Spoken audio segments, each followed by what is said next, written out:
আজকে তোমাদের সাথে শেয়ার করব মটন কারি বানানোর রেসিপিটা। খুব সহজেই কী করে মটন কারি বানানো যায়। তার জন্য নিয়ে নিয়েছি মটন, আর নিয়ে নিয়েছি টক দই, আর নিয়ে নিয়েছি গোটা গরম মশলা, একটা মশলা আমার বাড়িতে বানানো, আর আদা রসুনের পেস্ট। আর মশলার মধ্যে যা যা লাগে, নুন, হলুদ, মটন কারি মশলা, গরম মশলা, চিনি, আর একটু স্বাদ মতো নুন, যেটা লাগবেই, আর কাশ্মীরি লঙ্কার গুঁড়ো। আর এইদিকে নিয়ে নিয়েছি ক্যাপসিকাম, পেঁয়াজ কুচি আর টমেটো কুচি।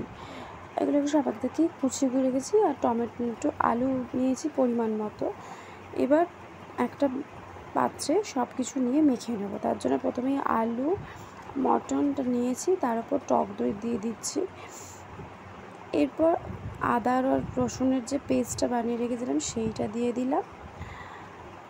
এরপর সমস্ত যে মশলা, গোলমরিচ গুঁড়ো, আমি কাঁচা লঙ্কা ইউজ করিনি, আমার ছেলে খেতে পারে না বলে গোলমরিচ গুঁড়ো ব্যবহার করেছি, নুন, মিষ্টি, মটন কারি মশলা, হলুদ, এইসব দিয়েছি। আর এইদিকে ক্যাপসিকাম, পেঁয়াজ কুচি, টমেটো কুচি, এগুলো দিয়ে এক এক করে মেখে নেব। এরপর তৈরি করা যে গোটা গরম মশলাটা শুকনো কড়ায় নেড়ে গুঁড়িয়ে রেখেছিলাম আধ ভাঙা করে, সেটা দিয়ে দেবো, আর কাঁচা তেল ওপর থেকে ছড়িয়ে দেবো। এবার জিনিসটাকে ভালো করে মাখবো। এবার বলে রাখি, যে কোনো মটন কারি বানানোতে কিন্তু বেশি হাবিজাবি মশলা না ব্যবহার করে এরকম করে ব্যবহার করলে খুব সহজে তাড়াতাড়ি হয়ে যায়।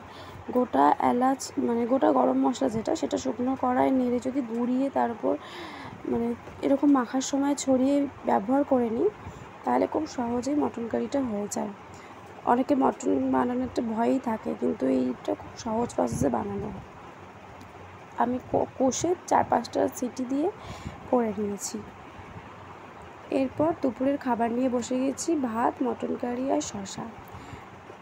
খেতে